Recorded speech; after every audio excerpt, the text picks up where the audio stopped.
Hello, everybody, and welcome to Know Your Shit podcast, where our knowledge and pride in what we do drives us to be excellent. My name is Josh Cadillac, and once again, I'll be in the driver's seat for today's show as we learn how to stop doing deals and start closing customers for life. And we do this by talking to the best experts in their field to see how they built their business. That being said, we have a great show for you today. We have Diana Kahn with us. Diana, thank you so much for joining us. Of course. Thank you for having me. I am a big fan. So, thank you so much. What is it that you do, Diana? So I have a couple vertically integrated companies. I like to call myself a multipreneur. I've got 7 companies. I own a title company, a law firm that focuses on estate planning and real estate law. I own 2 real estate brokerages, a construction company, a property management company that overlooks 600 properties in the state of Maryland. And then I also do coaching on the side for another company as well. So 7 total, pretty busy, pretty successful, pretty young. So know your shit. That's what I'm here to Yeah, talk about. that's it. So, what got you started doing all this? So, I have always been told to get into law school. That was my mom's like, you're going to be a doctor, you're going to be a lawyer. So I didn't really know anything else. And I ended up doing short sale negotiations in 2010. A law firm hired me probably for like a couple of weeks before I started law school, and they had about 80 active short sales.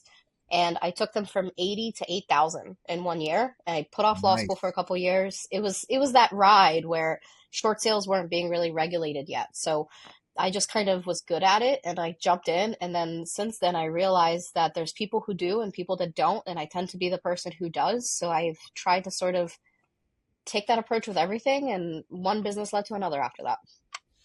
It tends to be how it goes. What do you like best about what you're doing? I think, I tell people that every single day is very different because I run so many different things. I pivot and I triage all day long. You're never getting the same thing twice. And I think Mhm. that that adaptability is what makes people who are successful because they can adapt with that tide. I find it exciting.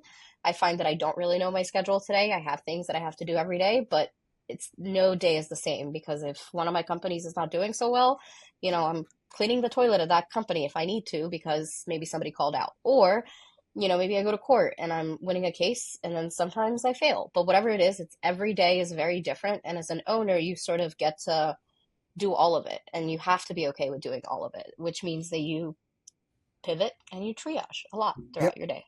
Chief cook and bottle washer, as it turns out. Yeah. That's the job title. So, where do you think the success came from for you? I think it's just again, there's doers and there's people who don't. And for me, a lot of the time, I used to be successful just because I could do a lot. But then I started kind of asking the question, why not? I think a lot of my friends who don't have businesses or aren't successful, they're always like, Mhm. oh, I'll do it. It's just going to be hard. Or, I have to figure out how to do X. And I just jump in. And I think that's what makes me successful. I have a strict 90-day rule. I adhere to it on everything I do, which is I'll say yes to whatever idea you've got. I'll do it for 90 days. Whether or not you're an employee of mine, a business owner that is looking for something new, 30 days, I'm going to put my all into it. I'm going to wind it up and I'm going to see kind of how it looks. Another 30 days to sort of see how it's working out. And guess what? By day 60, it's either I can see the big picture where we're going to be in a year or I start winding it down because you know what? It's not working. And that 90-day method works really effectively if you're willing to do it. I mean, think if you're working out, you go to the gym for 90 days, you're going to lose some weight, right? So it's Mhm. the same with anything you're doing. So a lot of my businesses, I say, why not? Why not for 90 days? Let's do our all for 90 days and see how it works out. Understood. Um, what in your makeup do you think makes you good at what you do? What do you think has made you successful in your makeup as a person? It's people. I tend to be a listener. I tend to Mhm. meet anybody I meet and I think that I never know more than the person sitting next to me.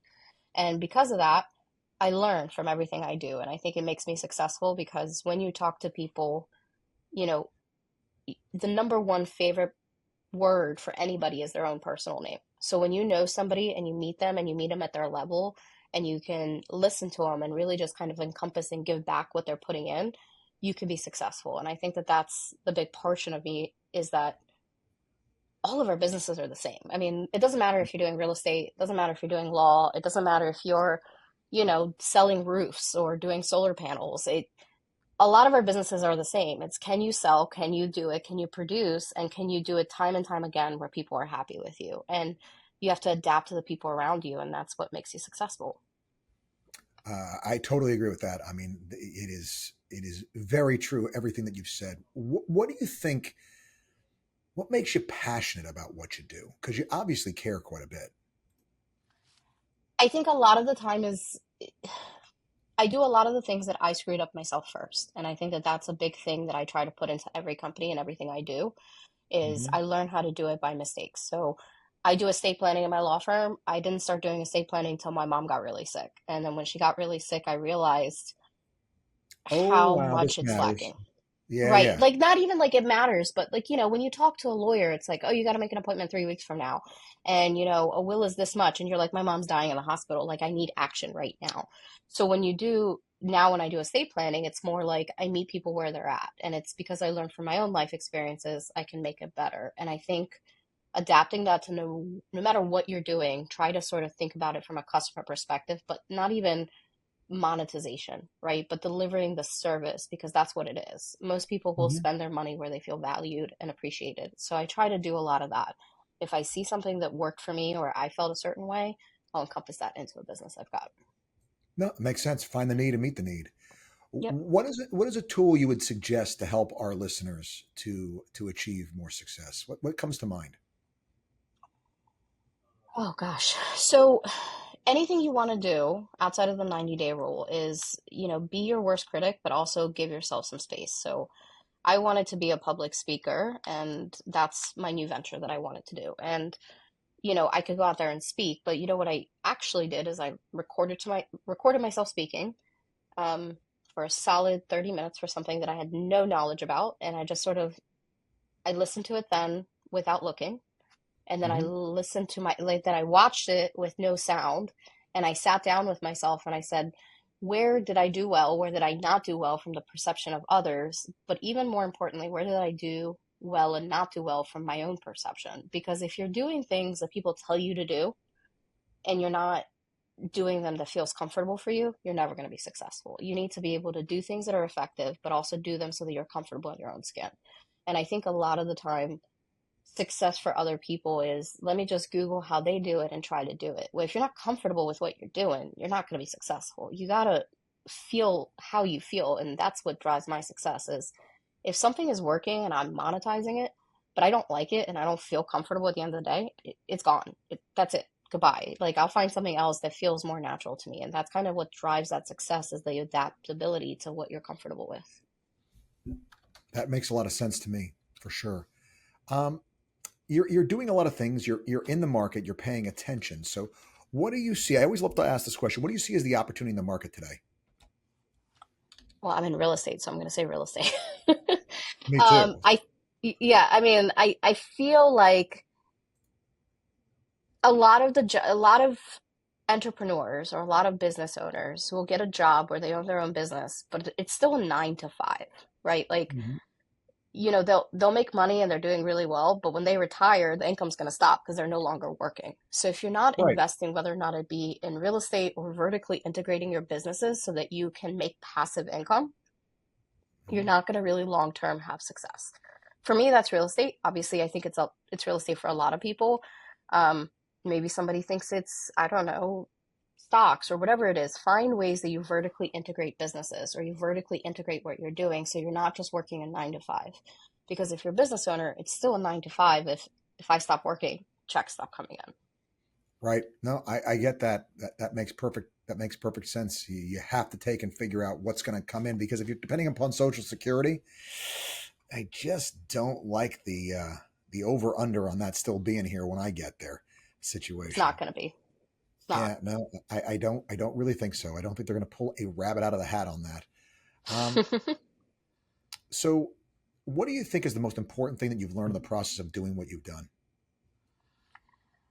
Oh man, I mean, if I had to say what's the most important, I think it's the fact that, for me, success has been a driving factor for like 15 years. I have several different businesses, and the problem I think is that if you're not redefining what success means for you, you're Hmm. not really successful. And for me, I was sort of like aiming for this success model that I thought I had to strive. And for me, what success actually now is that I sit with myself and I reassess that asset, what is success? Am I reaching it? Because if you're reaching your success or you're sitting there and you're like, I'm successful, you're not really, because you're not assessing that. You should always be striving for the next goal, whether or not that be a monetary goal because you just started off in your business and we have to feed our family first, or it be another goal that you set for yourself. Success for me is really the ability to look at the determination of what success is and keep moving forward. So I never feel like I've hit it all, and I've constantly adapting and changing to that role model.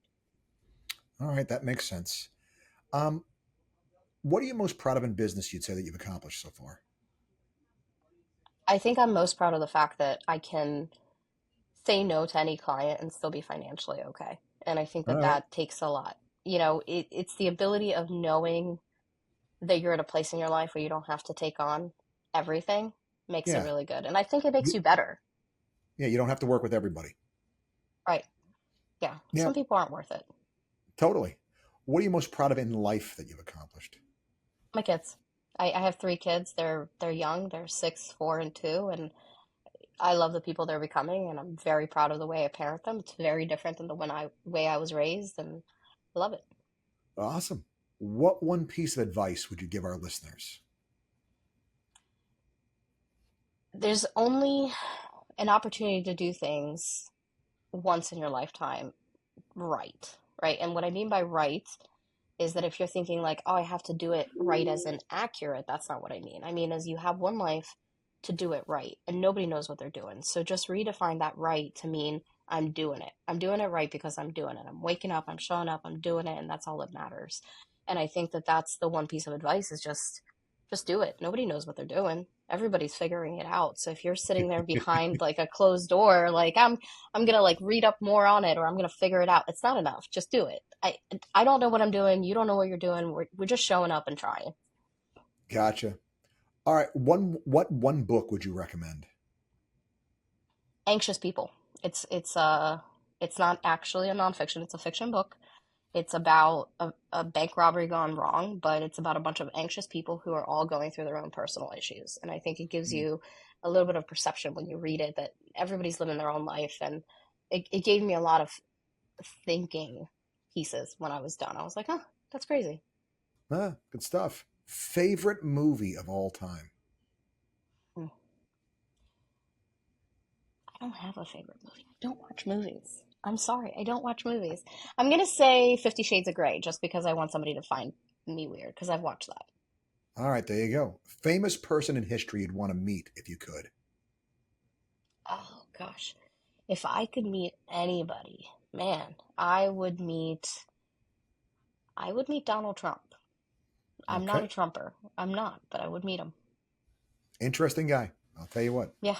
If if nothing else, and honestly, the continue to move forward thing, it's just I don't even understand it. I don't know why anybody would keep going. At some I, point, it's like, I you know what, keep it. I want to figure out what drives him because he still wakes up every day and he shows up and he does what I think I preach, but like he does it even to a degree where I don't think I'd keep going. That's the thing. I mean, like, and 78 years old, and still, like, it's crazy. So, what one person from your past would you want to sit down with and have lunch with if you could? One person from my past. I think I would want to sit down with my high school friend, Shayna, because her and I were friends for 20 years and then we just stopped talking. So I'd like, it was one of those relationships that just ended. I think we grew up, but it'd be great to see what her perception is of where I am and who I was and why that went sour. And I get you. What one piece of advice would you go back and give your a younger version of you?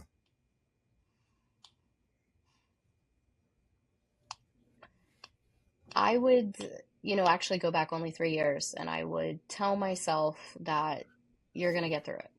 That's it. Yeah, You're going to get through it. there's always those segments, and no matter what the story is of the rough patches. Right. Um, who would you want to be stuck in a foxhole with if you had You. to? That's very kind of you to say. I got a giggle out of it, so it means I did well. Mission accomplished. Um, There you go. what do you do to unwind, Diana? I read books. I, again, fiction, all fiction. I just like to shut off and read. Cotton candy for the mind. Nothing wrong with that. Yeah. Um, what's next for you? What's the next thing you're working on?